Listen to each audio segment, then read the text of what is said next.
Do you love skillet meals? Check out this skillet lasagna that I just put together. And here's where I love making things like this. I used random pasta from my pantry. You know, sometimes you get a little bit of this shape, a little bit of that. I just weighed it to have 8 ounces. I had ricotta in the freezer that I had left over from another day. I had sausage in the freezer, and I had pasta sauce in the pantry. So this is a really great recipe to make when you want to use up random things and put it together for something super delicious.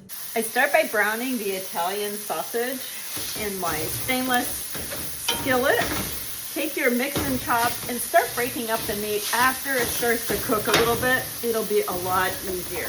It's not dinner unless there's garlic, right? This is a bulb of garlic for those of you that are new to cooking. And then when you pull off a clove, that's a clove, okay? We need 2 of them for this meal.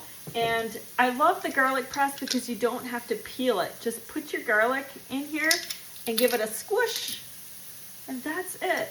Inside is the paper peel, and you can just pull it out like this. Garlic is so good for you, and it's a really inexpensive way to season your food. There's nothing like fresh.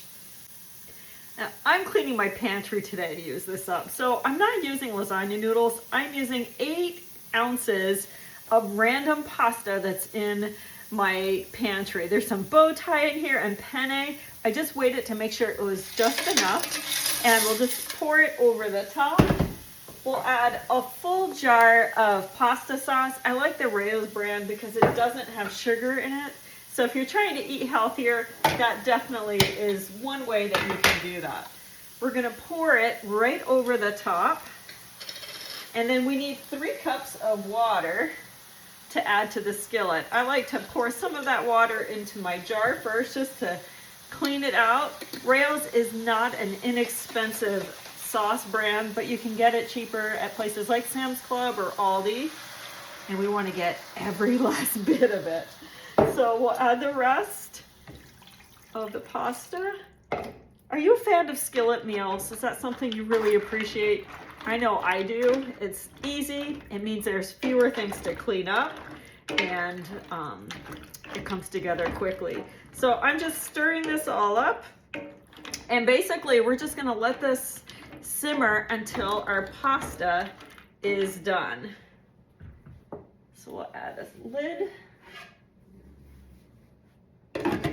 That's it. We're gonna use ricotta in this recipe. I pulled that out of the freezer too. See how it's kind of thin? When I freeze ricotta, I just make sure it's flat and thin. I pulled it out until it's thawed and I'm ready to go.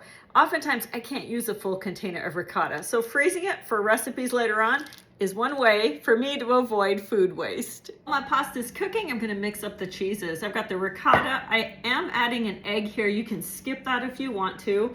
We'll take a little bit of Parmesan cheese.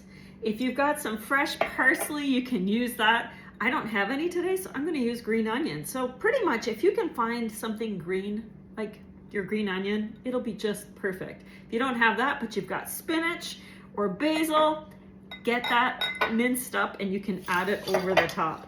So I grabbed just onion tops, and what you can do here, if you wanna make it look pretty, is line them up and then slice on the bias. That means you're on a diagonal. And if you give yourself some little thin slices, you'll see it kind of has a pretty shape that you can add to your cheeses. We'll just add a little bit of pepper. These are the new electric grinders. There's a button here you push. Love this thing. It lights up here. You want to see? Pretty effective. And you can adjust the coarseness of the grind just by turning the dial on the bottom.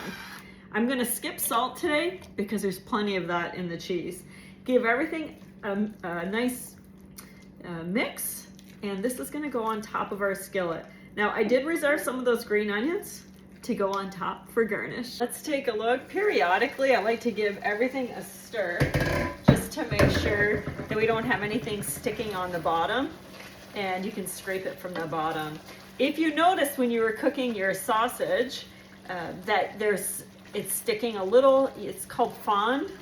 The acidity of the tomato sauce, your pasta sauce, pulls that right up. So it's gonna make for an easy cleanup. Let this continue to cook until your pasta is tender. The pasta is tender, it's time to add the ricotta over the top. I'm just using a large scoop. You can use a couple of spoons if you want. The important thing is just to spread this out. Your ricotta cheese will melt all over the top. I did save a little bit of the mozzarella to sprinkle over the top.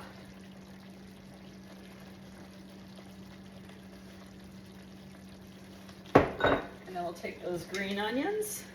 If you've got parsley, you can do that as well. See how it adds that nice pop of color? Okay. Just add the lid back on for a couple minutes till everything gets melty. Okay, it's all ready. This is such a quick weeknight recipe. You see this? They almost look like ricotta dumplings. So delicious. Everything is ready to serve.